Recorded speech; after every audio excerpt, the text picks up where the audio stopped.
We have to my immediate left Chris Donley from CableLabs. So welcome, Chris. We got Chris Luke from Comcast.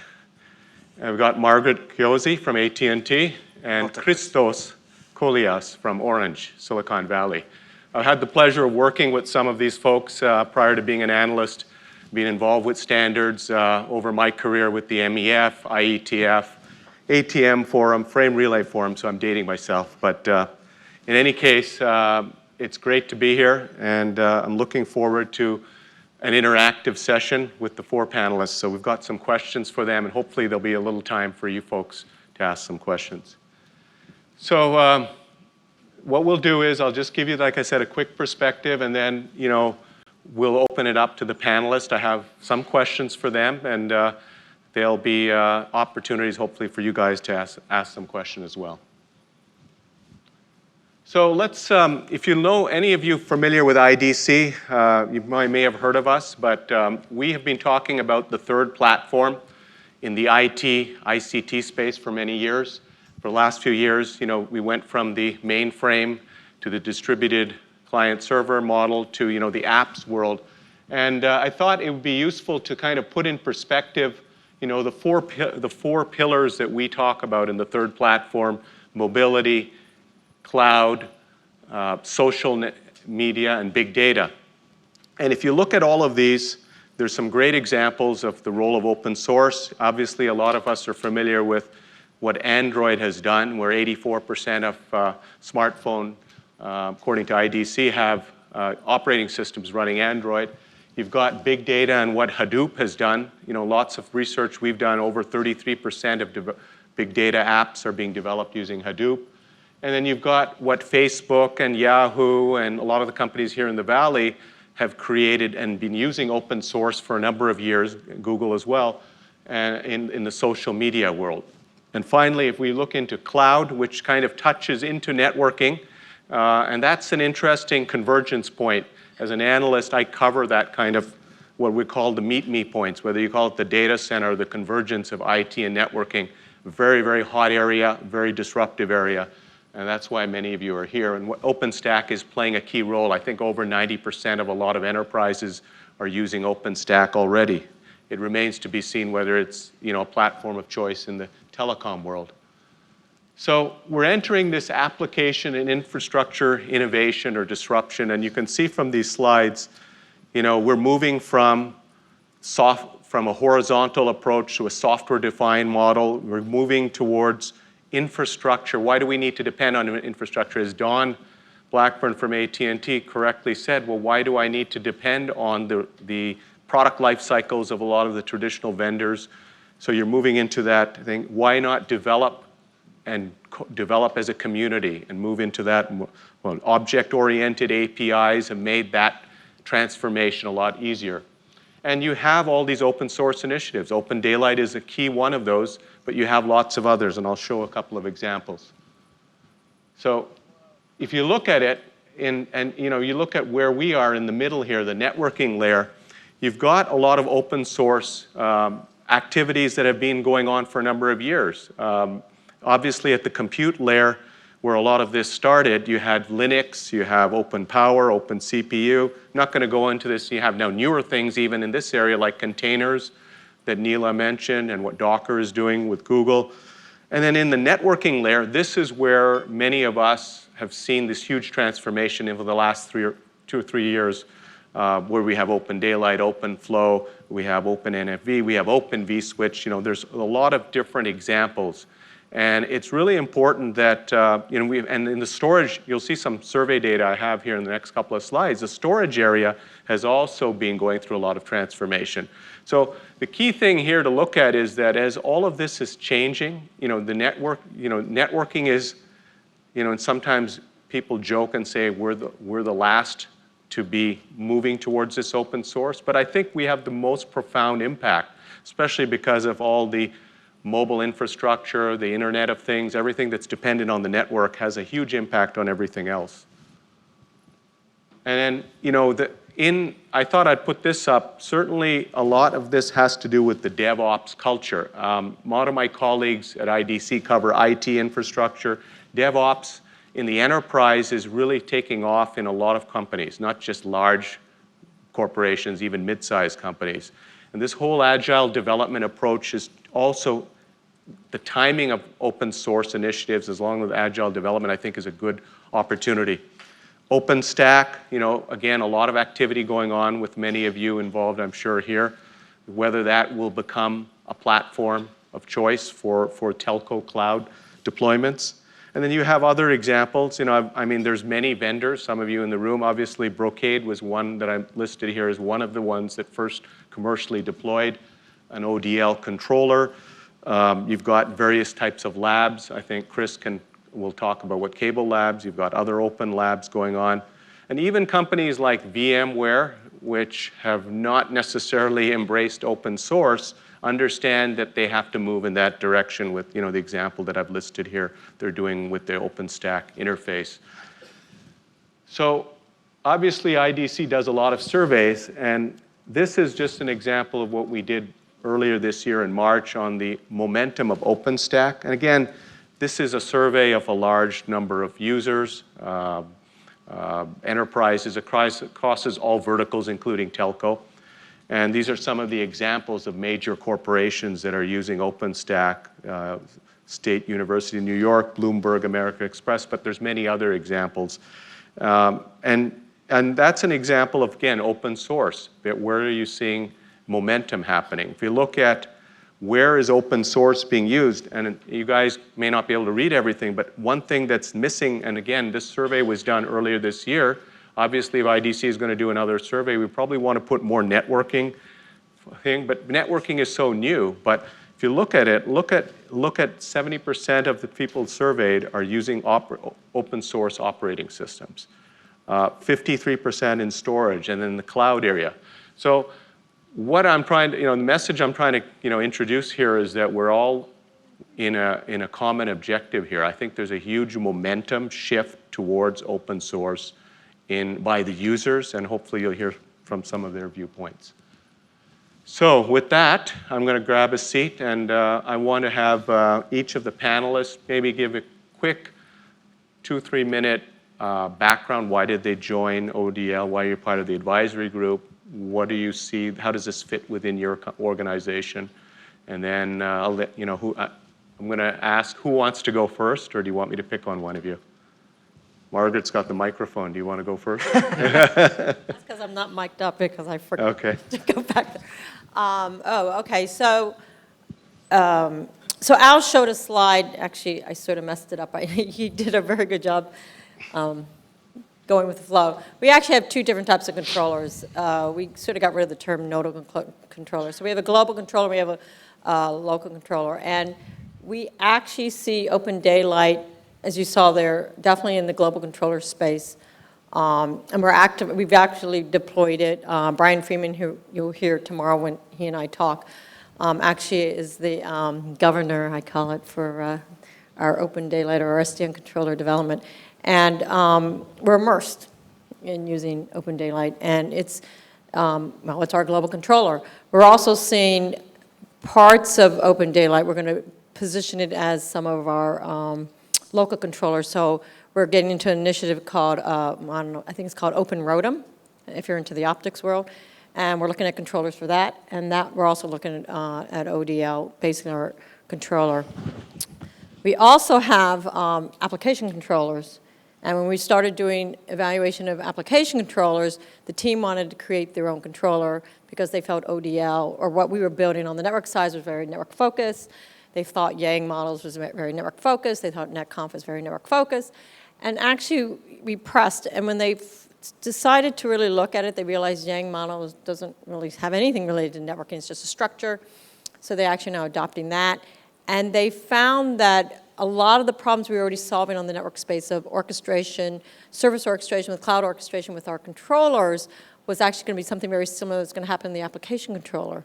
So we're actually now starting to build our application controller on OpenDaylight. So that's one of the bigger reasons why we joined ODL and became a user and so forth, because we are building a lot on this platform.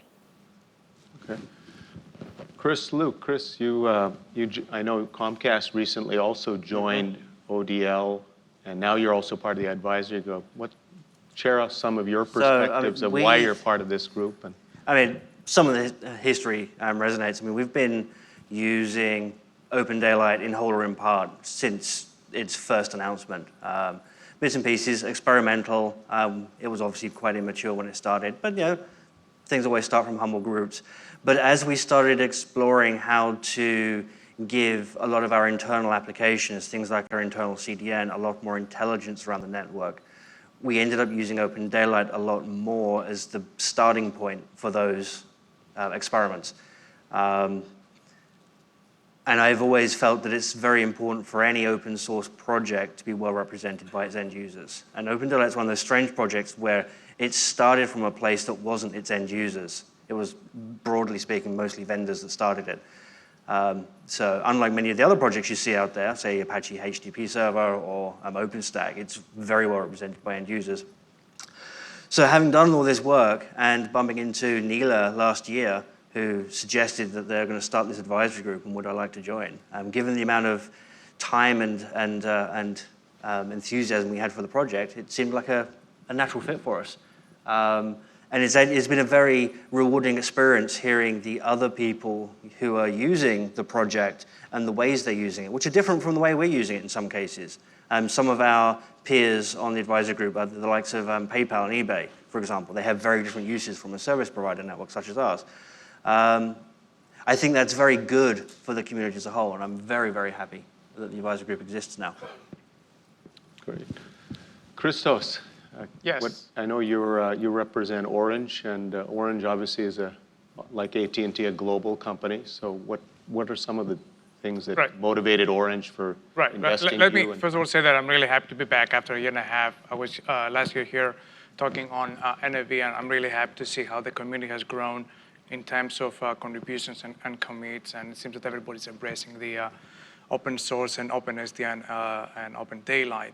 So from our perspective, when OpenDaylight launched like 2.5 years ago, we immediately identified there was a critical piece missing from this initiative. That was the end users and the end users' voice when it comes to providing feedback, because at the end of the day, it's going to be us, the operators or other service providers are going to be the end users and then the recipients of OpenDaylight. So we've been in contact with Neela and said that we want to be part of this community. I've been working on SDN for 5+ years. We started with experiment with OpenFlow early on and working with NEC, in fact, back in 2010. So we identified that this is very, very critical to us. We talked to a number of vendors. We worked with a number of vendors, and we also identified that OpenDaylight has become the sort of the de facto platform for OpenSDN. So, for us, it was very critical to join this effort, especially the advisory group. Okay, thanks. And Chris, you represent CableLabs, which is another form of an industry group itself. So what's CableLabs' motivation for being part of this advisory group? Yes. Well, we started researching SDN and NFV back in 2012.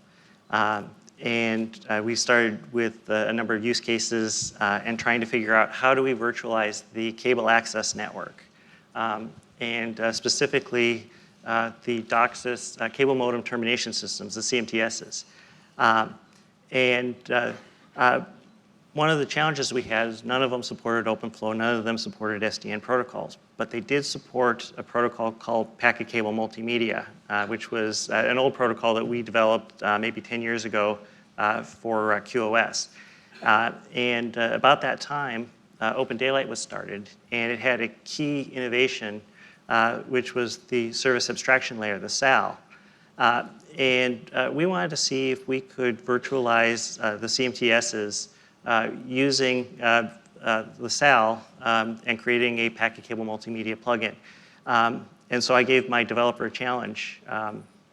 The benefit of SDN is supposed to be speed of development, so you have 6 weeks, give me something that works. And he did. He did it? 6 weeks, right? 6 weeks, okay. From nothing to a working prototype. We found that working with OpenDaylight, we can keep up this 6-week cycle time. So we use this as a platform for our virtual CPE prototypes as well. And again, we can meet this 6-week cycle time. When we took our PCMM plugin to one of the trade shows, we got just a ton of excitement from the vendor community and from the service providers. And so we wanted to give it back to the OpenDaylight community. We started a project within OpenDaylight, again, to see how welcoming the community would be for outside contributions. And we were very impressed with how welcoming everybody was. So we brought it in for the first time in the helium release and just updated it again for lithium. Based on our experience, based on how well the platform has been working for us as a development platform, we wanted to give back and participate on the advisory committee. Well, that's a great intro from everyone. So everyone's got good, positive experiences. One of the things I'm going to open up some questions now. So I'm going to pick on different panelists for different questions. Obviously, we're talking here about, as an analyst, and I'm sure many of you are interested in proof of concepts, but field trials. Where are you applying, ODL, or how is open source making an impact I'm going to start with Chris Luke from Comcast. What are you learning from those experiences working with open source? And it could be OpenDaylight if you have an example, but share with folks here. That's a really broad question. We can start with some of our very apparent successes at open source. One of our big projects we've worked with is obviously OpenStack, and we have a very large now deployment of OpenStack. I think we've got about half of the country deployed with that. And we have quite a large team in Reston, Virginia, whose focus is very much OpenStack, working with the community and the operations and maintenance of that platform. We are quite excited that the team that's doing that is 30-some people. It's not huge. And that's, I think, one of the key messages that certainly that division of the company is using, is saying, look, open source works. We can do this. You don't need a massive development organization to do it. More to the point, if you do bring a large development organization, you're probably going to miss the benefits because you spend more time managing than doing. So another area that we've spent a bunch of time on is our internal CDN was based on an Apache project, their content director. And it had some gaps, so there was some internal development to do that. A few months ago, they dumped the code on GitHub, our internal code for stitching our internal CDN together. Again, that's another small group based out of our Denver office. And they feel that by trying to build a small community around that, they can get more back. It's that rule that I've heard several people say, is that the more you put into open source, you get an order of magnitude back from it. Was that true with the OpenStack example too? Absolutely. Absolutely. It wasn't just Comcast, that 30-man person team, it was... Some of the work we've contributed to OpenStack has been around some of our more esoteric network requirements of our legacy network, things like DSCP marking, stuff like that, stuff that nobody else needs. Yep. And initially, there was very little traction because nobody else needed it. But over time, as more people have got into a more network-focused use for OpenStack, some of those more esoteric things are resonating with more groups. Right. So it is not instant, but you get there. Yeah, that's great. Margaret, how about you from AT&T? You gave us a kind of preview earlier when you introduced it, that you have some of those examples. Can you talk about maybe even network on demand or something, that's been deployed more than just under development? Field trials or service deployments or we're also a heavy OpenStack user, not a super user, but if you went to the OpenStack conference, but we are a user, so I guess we're a recipient of it. In network on demand, for the folks who might be familiar with the service, it's a service where you can instantiate network services on demand. And we have this, like Al had said, a CPE device where now you can instantiate different VNFs. So if you can imagine that whole thing when he showed that slide, we have a master service orchestrator, which is an open source. Then we use OpenStack as the cloud orchestrator, which of course is open source. And then we use our SDN controller, our global controller, which of course is based on OpenDaylight, which is open source. And we found, well, when we were deciding to do our SDN controller, we had to decide, do we build everything ourselves? Do we go with a vendor? Do we buy, and so forth? We decided to build it ourselves, and then we looked out. In fact, Brian was the one that did the whole purview of, what's out there. And that's when we, I think ODL was just starting out, and we liked the framework that ODL had. And so it jump-started us. And so the community is very vibrant. It's a great platform. We're finding that the things that we were very interested in propagating, like Yang NetConf models, the whole abstraction, a model-driven abstraction layer, which of course they started with an ADSAL, which we realized was not the path. We always started with a model-driven. And then the concept of adapters, it matched so much like what we had already architected ourselves that we realized all we had to do was start using it. Obviously, it was nascent, in some sense, parts of it is, but it was such a similar framework to what we were doing that we realized all we had to do was encourage the ecosystem as we were doing our own development, and then we would feed back to it, because this is pretty germane, and we're having more and more discussions of how much of what we're building we should put back into the community. So definitely I think the open source in general has jump-started us everywhere. I mean, OpenStack, can you imagine doing that from scratch, right? So let's, everything we've heard is really good. There's always the other side of the story. Like, what are the challenges? We heard, I think, Dawn, and I've heard it from other service providers, organizational and cultural challenges. So Christos, maybe you can share with me, I mean, you have, Orange is, again, a global company. How is transforming or moving to open source been challenging for Orange? Has it been challenging? Have you some examples? There have been bumps along the way? Right.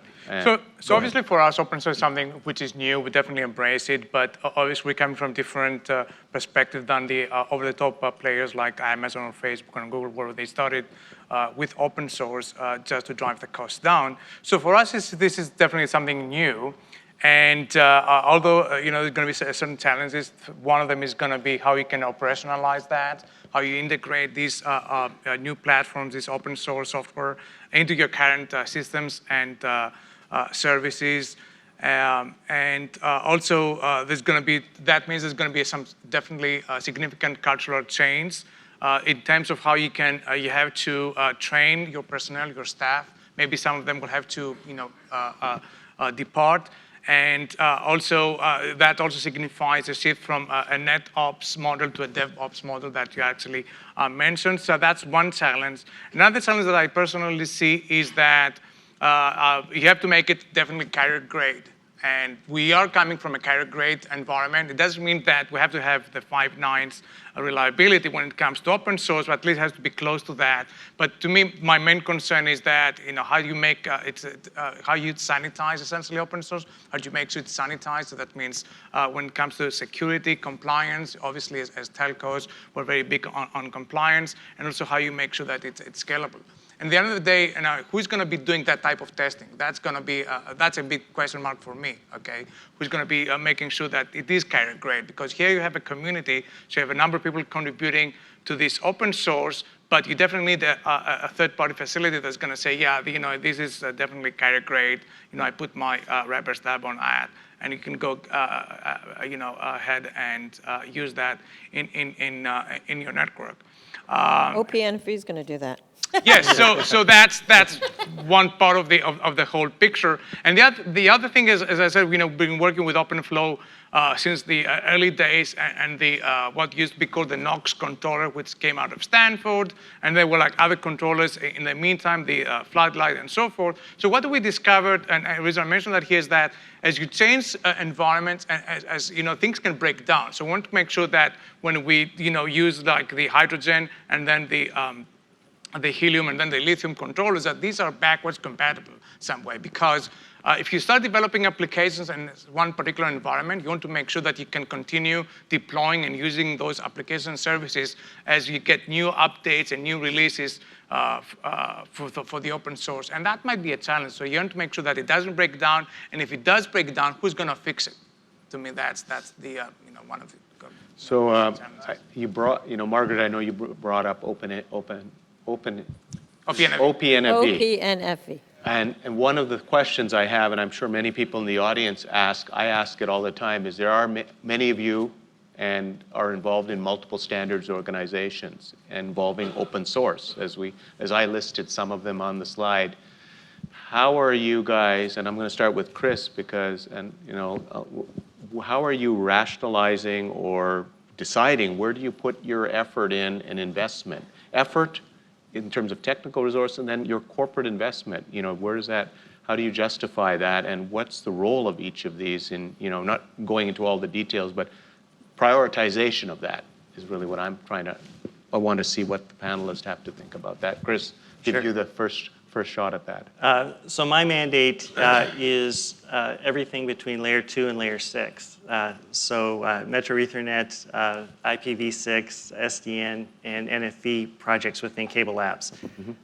And as you can imagine, we're involved with a number of different standards and open source organizations. We participate actively in MEF, in IETF, OPNFV, OpenDaylight, and OpenStack. You've got a lot you're juggling a lot there. Yes. You yourself, I know, are involved in a lot of these yourself. Yes, I have a relatively small team, and we have to play with a number of these communities, and there's a role for each of them. One of the ways that we've found, since we are a small team, we are looking for leverage, and how can we work together with the community to accomplish things. I think everybody these days is really willing to work together. I'll give you an example of one of the projects where we're working that would upstream. be great. Yep. And it's our virtual CPE project. Okay. We have just started a project within OPNFV called Connectivity Services LSO. LSO is part of the MEF vision, and we've been developing APIs and data models based on MEF specifications to provision virtual CPE devices. We've done our prototyping on top of OpenDaylight. So of course we want to bring the code that we've done into... So OpenDaylight will be the controlling mechanism for that environment? We're partly, and then partly into OpenStack as well. Okay. So we have gone to MEF with our contributions. We have gone to OPNFV. We are proposing a new project within OpenDaylight and bringing all these groups together to work on the code in one place. So it's really a solution, and that's what I was kind of leading to, and I'm going to ask Margaret to sort of add to that. I mean, that's what I think I see as an analyst, is we're missing actual use cases and solutions that sometimes bring 2 or 3 of these different things that you described into eventually into a real world service. That would be, with virtual CPE would be one of those. Right. This is a case where many hands make light work. Right. And working together can deliver this into the marketplace much faster than any organization working on their own. Margaret, I know you have something to say on this topic if you want to add to that in terms of the role of multiple, the interplay of the groups, but how do you make that the prioritization of investing in some of these different open Well, source? it comes down to what we view as strategic. I mean, I hate using that term, or things that we're in the middle of trying to make work, because we're rolling out. We're no longer doing slideware and vision. We're like trying to execute, and we're hitting everything. I mean, the comment about backward compatibility as you go from one release to another is a problem. Yep. I mean, we hit it here on ODL, right? When you went from ADSAL to MDSAL, right? There's certain drivers that were like stuck on one side or another and broken things, and so that is a challenge. The other is, when you're in these open communities, you have customers or users all over the place of what they want, what's important. So that's a challenge. So we put effort in the open source communities that we need to get more out of, I would say. And priorities might be different, so we need to get more active to make sure that our priorities are also handled. So the one area that I know a lot of the networking folks have a problem with is the networking side, right? On OpenStack, the whole Neutron. I mean, it's just, especially if, we're heavily into layer 3, layer 2 VPN, BGP, MPLS, and it just doesn't work. It's so Ethernet layer 2 focus, and to try to tweak it for layer 3 is like a mess. So that's a big challenge. So we're going to be putting more and more effort in all these communities. And the reason why we decided to get involved in OPNFV was for exactly that reason. Every open source project or consortium had their little focus and bent, but we as end users, we can't just use one. We need the whole thing to work. And when we're sort of like, whatever's the weakest part of that wheel is then how weak the whole platform is. Because they're not all like little pieces. They're all actually big chunks. So the goal of OPNFV is trying to at least pull together the use cases which drives all of these pieces together and to shake it out. And so hopefully, I mean, we only just started, we'll get that traction. But the more I look at this, I know people are worried about OPNFV sometimes about, what are we doing, what are we providing, how quick and so forth. But, if you look at what we are doing over and over again, we're all trying to put all these pieces together. And there is no other organization that puts all these pieces together. I mean, you name one, there's none. Right. And then if you start going down, I know this is maybe not the right place, but as you evolve with all these different controllers, right, that might not be ODL and so forth, we're still then going to be trying to pull them all together end to end. And there is still, again, no place to do it. So I am really adamant that we need more end users to participate. We don't need money. We just need people to participate, to help create the use cases, to work with us on priority of use cases, and just help us just flush things out to figure out what works and doesn't work. That was one of my, and I know we're going to be running out of time, one of my big questions too, and I'll open this up to all of you, is, ODL has created this mechanism, this advisory group, which I think is not all the other groups have done that, maybe at this point in time. So I want to get your perspective and advice that you guys can give to any of the other people that in the audience here who are interested in participating, or I'm not sure what the mechanism is for the advisory group, but at least getting involved more actively. So, Chris, you want to start? Well, the short thing is that if anyone's interested in participating, whether it's an existing project or something that doesn't exist yet, get on and do it. That's the big thing about open source. Just get on and do it. Yeah. There's no magic wand here. Right. If you have an idea, contribute it, and the community will give you feedback about direction or if it sucks. Yeah. Now, I was going to add, these user groups, because people are desperate for have users get involved. You don't have to pay for anything. Right. Totally. Yeah. Like I said, my big thing is we need end user representation in open source. Yeah. That's how it's going to succeed.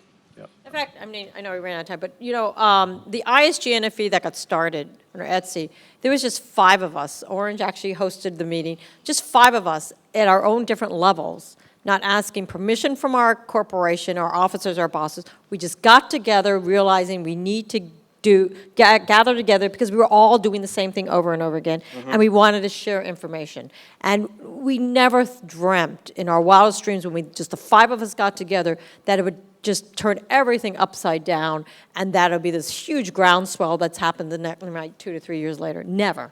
Yeah. And I think that's, obviously that's great. That's a very important point. I think that's what it's all about, people. And whether you work for a vendor, service provider, cloud provider, startup, I think we're in a very interesting time.